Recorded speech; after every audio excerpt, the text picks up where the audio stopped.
भाषा के रूप। मुख्य रूप से भाषा दो प्रकार की होती है, एक मौखिक भाषा, दूसरी लिखित भाषा। मौखिक भाषा भाषा के जिस रूप में मन के भाव और विचारों का आदान प्रदान बोलकर और सुनकर किया जाता है उसे मौखिक भाषा बोलते हैं।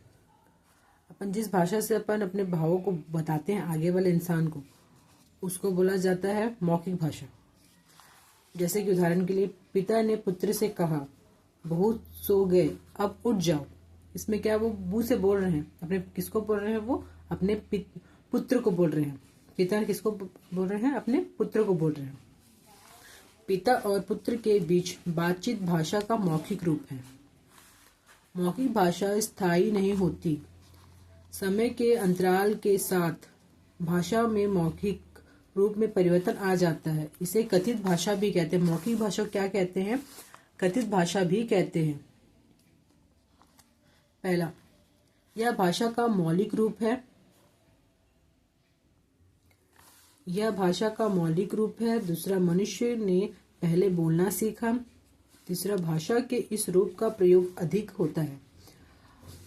इसका उपयोग कहाँ अधिक होता है, वार्तालाप में, कहानी सुनाने में, भाषण देना, संवाद, कविता, पाठ, वाद विवाद, नाटक, मोबाइल आदि भाषा के मौखिक रूप है। क्या है ये भाषा के मौखिक रूप। आधुनिक इलेक्ट्रॉनिक यंत्रों द्वारा श्रव्य, दृश्य, ऑडियो, वीडियो, सीडी या मेमोरी कार्ड के रूप में इन्हें सुरक्षित रखा जा सकता है। ये क्या हुआ, भाषा का पहला रूप मौखिक भाषा। अब दूसरा पढ़ेंगे अपन, लिखित भाषा। क्या है लिखित भाषा।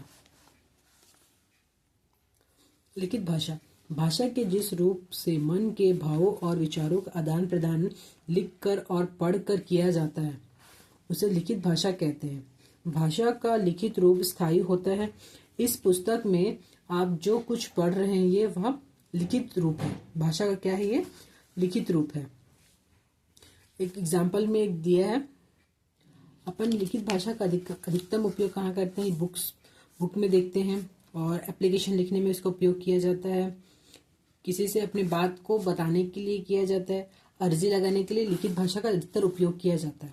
ये इसका एक फॉर्मेट है, किस तरह से लिखा जाता है इसके बारे में जो फॉर्मेट देखिए उसी का यहाँ पे एक्सप्लेनेशन मैंने उसके बारे में बताया गया है। DAV पब्लिक स्कूल द्वारा गीता शर्मा को दिया गया प्रमाण पत्र भाषा का लिखित रूप है। लिखित भाषा स्थायी होती है।